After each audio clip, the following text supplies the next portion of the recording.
네, 오늘 이슈다 인터뷰 1부를 열어주실 분은요, 조국혁신당의 신장식 의원입니다. 조국혁신당 영입 1호 인물이죠. 국회의원 배지를 달았고요. 이번 전당대회에 최고위원에 도전에 나섰습니다. 정치권 이슈까지 물어보겠습니다. 어서 오십시오. 네, 안녕하세요. 신장식입니다. 네. 신장식 의원님, 먼저 새벽에 들어온 소식부터 좀 물어볼게요. 네. 박성재 전 법무부 장관에 대한 영장 청구가 또 기각됐습니다. 두 번째입니다. 어떻게 보고 계세요? 우선 예.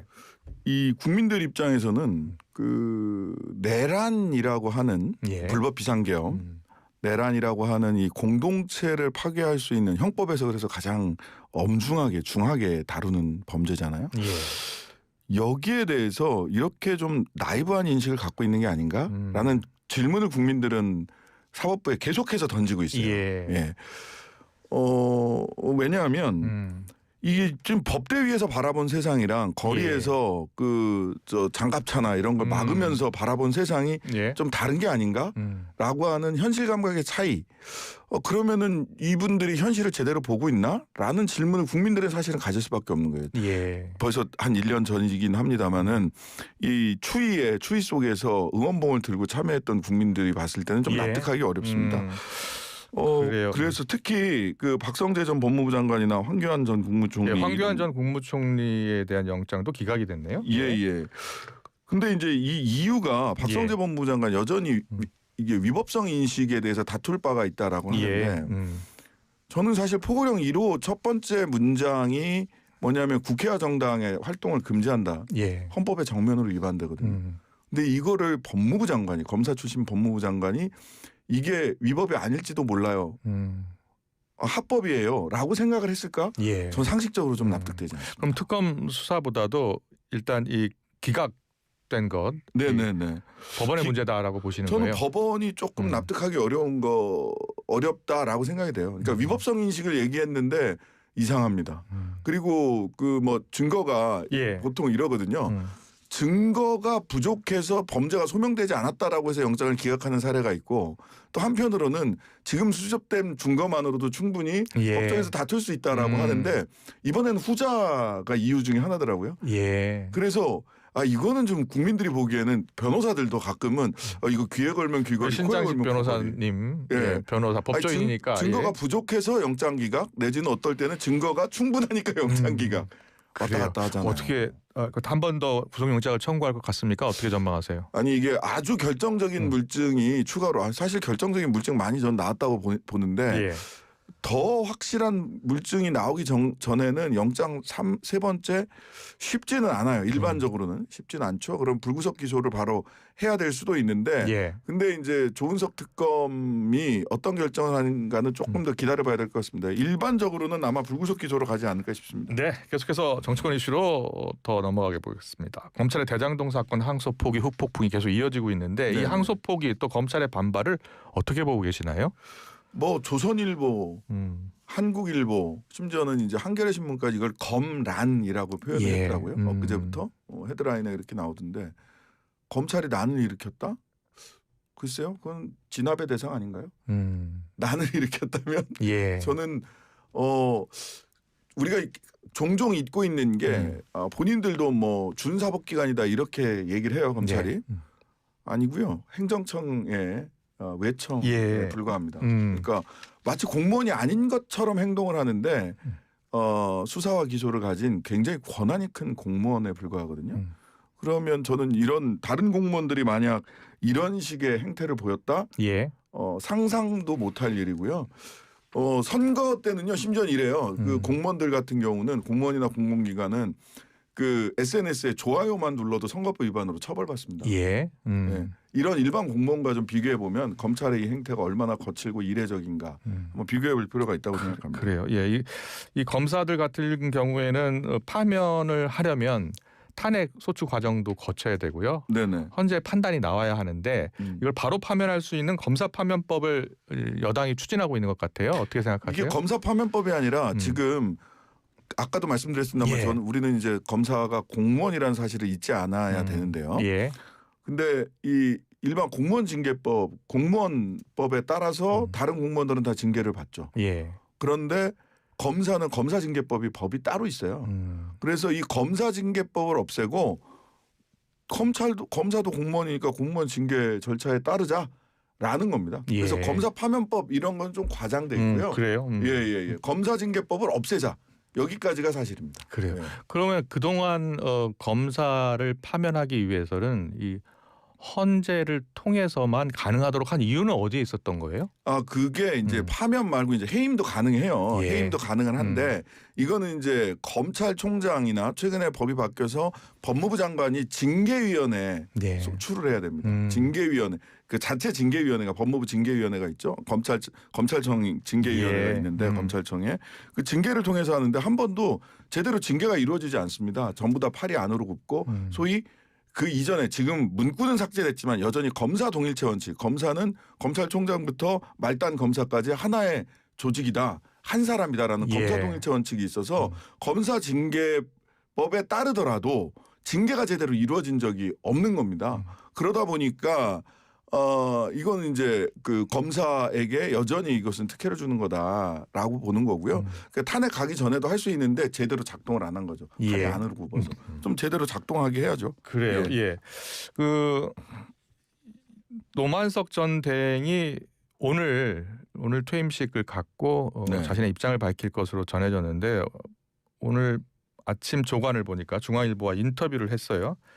공직자의 윗선 요구를 받아들였다면 그 순간 내 의견이지 그걸 외압받았다고 하는 건 우스운 얘기다라는 입장을 밝혔습니다. 어떻게 생각하세요? 저는 그 노만석 대행께서 말씀을 하시려면 A부터 Z까지 다 얘기를 하시거나 아니면 침묵하는 게 낫다라고 생각합니다. 자기 변명으로 자꾸만 들려요. 예.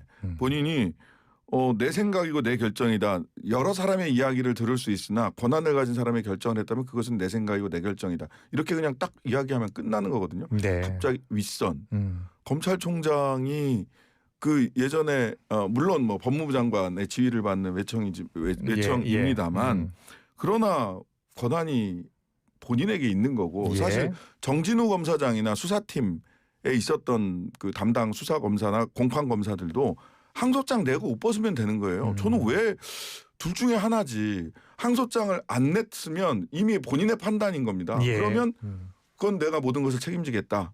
나의 판단이다라고 하든지 예. 아니면 정말 나는 외압을 받았다. 그렇다면 이것은 내 소신대로 항소장 내겠다. 그리고 깔끔하게 던지겠다. 그러니까 저는 한편으로는 권력에 순종하고 예. 외압이 있었다면 저는 외압이 있었다고 생각하지도 않습니다만 예. 한편으로는 죄송한 말씀입니다마는 나중에 검찰 옷을 벗었을 때 검찰 내부에 있는 후배들에게 뭔가 나는 괜찮은 선배였어. 난 너희들을 위해서 싸웠어라고 하는 경제적 욕구도 단전 아래에 있는 건 아닌가라는 의구심이 들어요. 그래요? 예.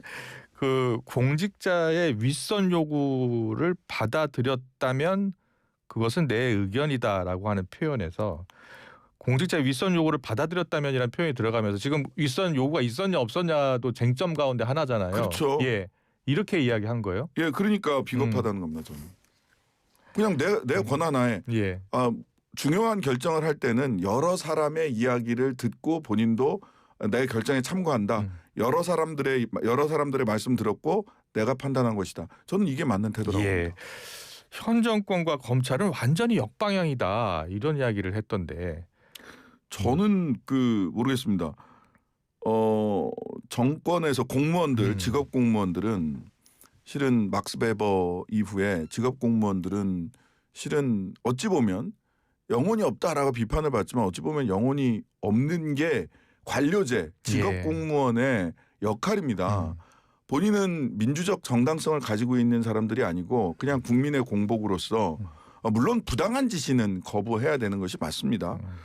그 역방향으로 간다는 것 자체가 여전히 윤석열 정권의 그 추억, 검찰이 특권을 누려왔던 실은 검찰이 특권을 누려왔던 게 노태우 정권 정도부터거든요. 1987 이후입니다.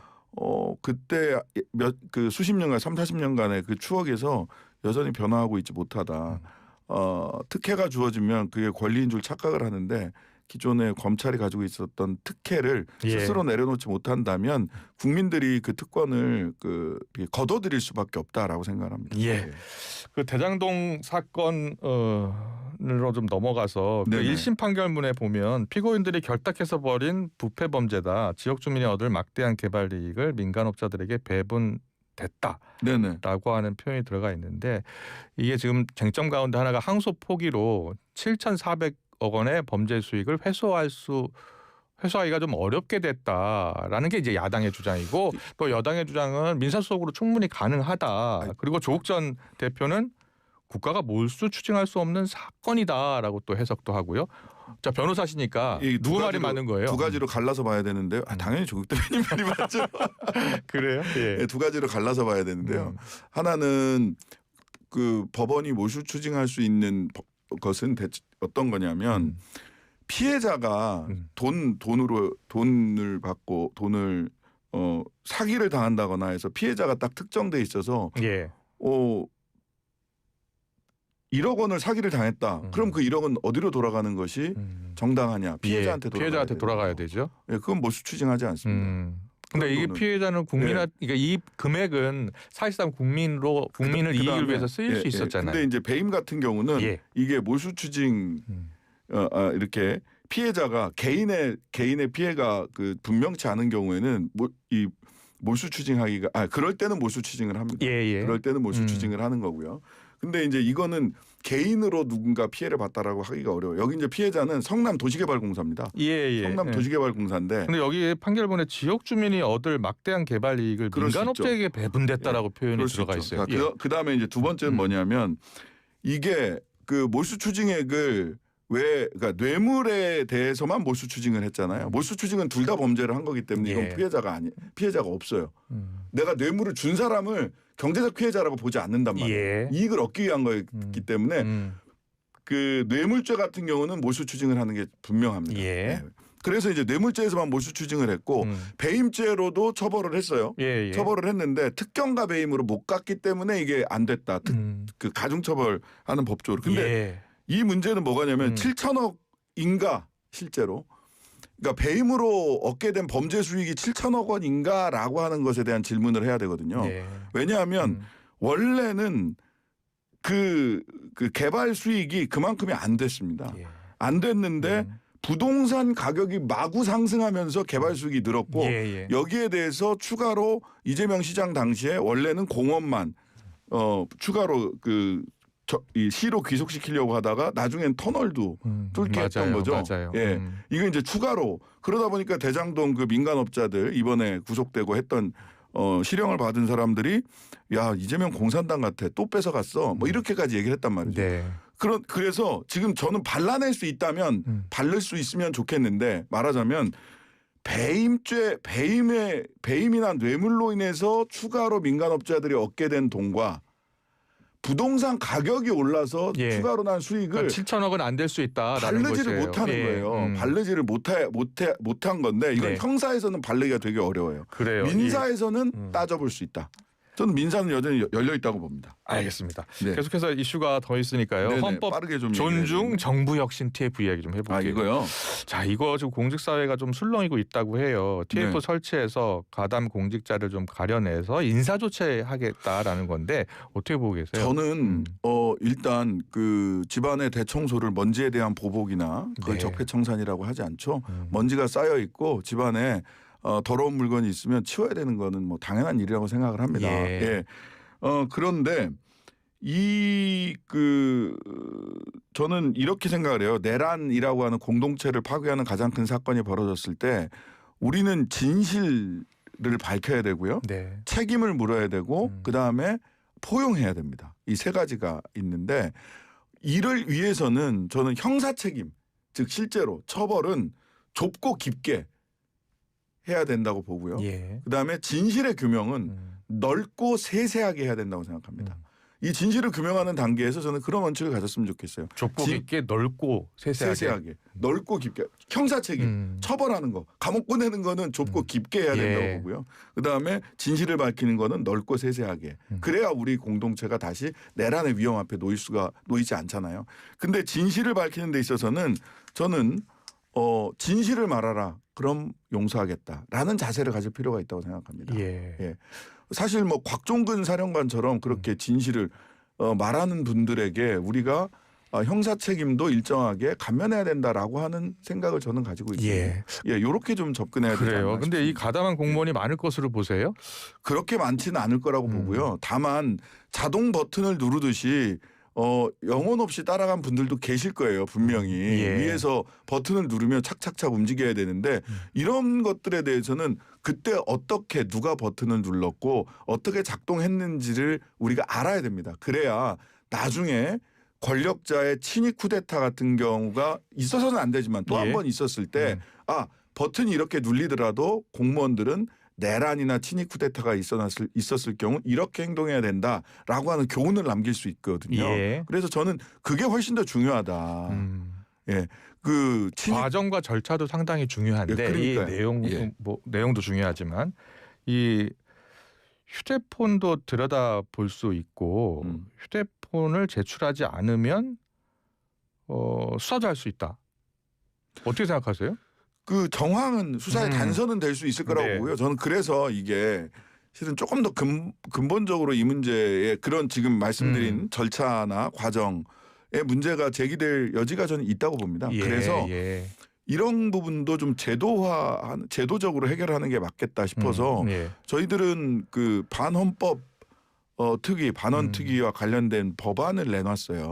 이미 내놓았던데 그건 뭐냐면 진실화해위원회나 뭐 이런 것처럼 제3의 기구 의회나 정부 그 중간에다가 제3의 기구를 만들어서 여기서 폭넓게 진실과 화해를 위해서 반헌법 특위를 만들어서 여기에서 좀 조사를 하자라고 하는 법안을 조국혁신당은 내놨거든요. 그래서 저는 이게 조금 더 그런 논란을 그 좀 줄일 수 있는 방법은 아닐까라는 생각을 합니다. 이제 뭐 여러 가지 회의가 열렸는데 그 회의에 사무용 PC는 들여다볼 수 있고 이제 PC 그 개인 그 휴대폰을 제출하지 않으면 대기 발령 직위해제 수사 의뢰 이 부분은 좀 논란이 되고 있는 것 같아요. 그러니까 뭐 TF가 영장 없이 과연 들여다볼 수 있는 거냐라는 법적인 문제도 있고요. 감사원에서 막 들여다봐가지고 이게 별로 좋지 않은 선례가 된 것 같다는 생각이 듭니다. 개인적으로 어떻게 보세요? 휴대폰 관련해서는 저는 제도화하는 게 맞다고 생각합니다. 제도로 반헌법 특위를 만들어서 오히려 그 제3의 섹터에서 제3섹터에서 들여다볼 수 있도록 하는 게 맞지 않느냐. 그리고 그게 더 근본적이다라고 생각을 합니다. 그래요. 당내 이슈 넘어가겠습니다. 전당대회 일정 이제 잡혔죠. 언제죠? 11월 23일 다음 11월 23일입니다. 네. 신장식 의원님 최고위원 도전하신 거예요. 네네. 지금 당이 사실은 우리 스스로 자초한 혼란이 있었고요. 이것 때문에 휘청거리기도 했습니다마는 혁신의 노력, 비상한 상황을 극복하기 위한 노력을 해왔고 이제 당원들이 이제 민주적 정당성을 가지고 뽑아주신 새로운 지도부가 내년 지방선거 혁신을 이어가고 혁신은 이어달리기 하고 내년 지방선거 준비를 본격적으로 할 수 있는 계기고요. 다시 앞으로 나아가는데 신장식이 제일 적격이다. 최고위원으로 압도적으로 당선시켜 주시길 당원 여러분께 부탁드립니다. 그 화문화 의원이 여기 이제 출연을 해서 한 2달 전인가요? 조국 전 대표가 이제 나오면서 사면되면서 조국 그 혁신당의 지지율도 2자릿수가 될 것이고 또 자강론을 펼치셨거든요. 그런데 최근에 지지율은 그렇게 높게 나오지 않는 것 같아요.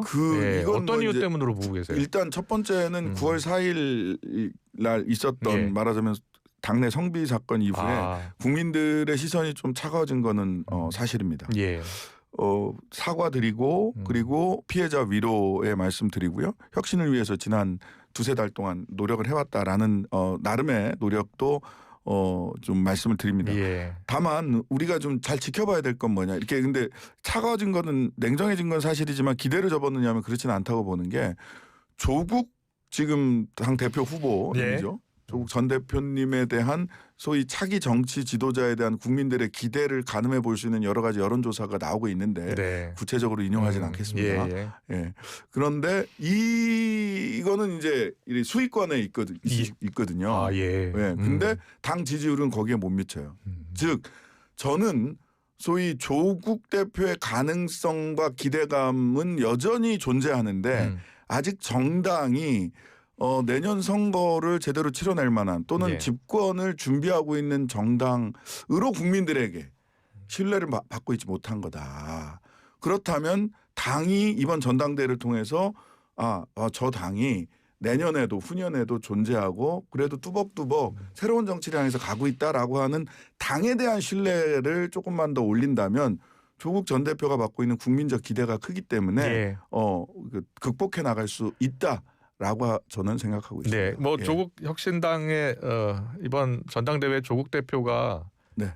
다시 대표가 될 가능성이 가장 높은 거 아니에요? 지금 뭐 다른 그렇죠. 분이 출마를 하지 않으셨기 때문에 그래요. 예. 자, 그렇다면 이번 지방선거에서 조 대표가 어떤 역할, 그러니까 출마와 관련해서는 네네. 어떻게 하는 게 제일 좋다고 보세요? 1번 출마한다. 출마한다 지역구는요? 예.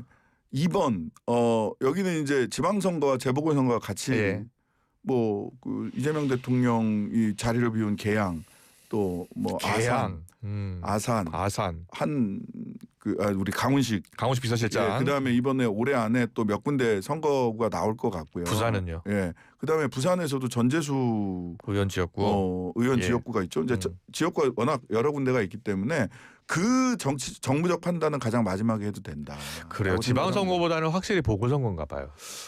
지방선거까지 다 열어놓고 있습니다. 아, 그래요? 예. 근데 그러면 사실 우리 조 전 대표님이 손오공이면 좋겠다. 예. 광주시장으로도 거론되고 부산시장으로도 거론되고 서울시장으로도 거론되고 인천 계양을도 거론되고 여러 군데 거론이 돼서 부산 그 전재수 의원 지역구로도 거론되고 전 의원님이 아직 지역구 의원님이신데 죄송한 말씀입니다만 부산시장 출마할 가능성이 높다니까요.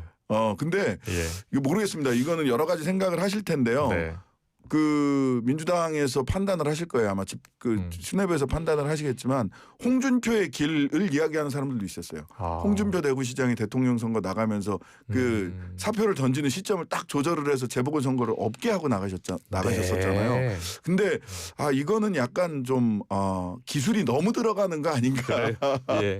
싶어서 네. 예. 한동훈 전 대표와 붙을 가능성도 있을까요? 그거는 뭐 한동훈 대표가 그러고 싶어 하는 것 같아요. 요즘 뭐 얘기하시는 그래요? 거 보면 예. 나에게 관심을 주세요라고 얘기를 하는 게 하나고 최근에 그 대장동 사건 가지고도 쭉 이야기를 하는데 한 대표가 마음이 참 급하구나. 왜냐하면 이분이 예의를 요즘 말로 하면 뭐 4가지가 없다라고 조씨라고 지칭하더라고요. 조국 전 대표를 조씨. 한 씨라고 저도 지금부터 말해도 되나? 저는 그렇게는 못하겠습니다. 예. 예, 여튼 마음이 급하세요. 그러니까 네. 어디든 출마하려고 하는데 제가 보기에는 한 대표는 어디든 출마해도 당선 가능성이 별로 없어요. 그 국민의힘에서 당선 가능성이 높은 재보궐선거 지역구에는 지금 현 국민의힘 지도부가 공천하지 않을 거고요. 예. 그렇지 않은 곳에는 뭐 나간다 한들 당선이 어렵습니다. 이분은 지금 정치적으로 쉽지 않아요. 그러다 보니까 요즘 젊은 친구들 얘기 말대로 하면 네. 극 하신 것 같아요. 극. 예, 기억, 알겠습니다. 여기까지 듣겠습니다. 지금까지 조국 혁신당의 신장식 의원과 함께했습니다. 잘 들었습니다. 예, 감사합니다.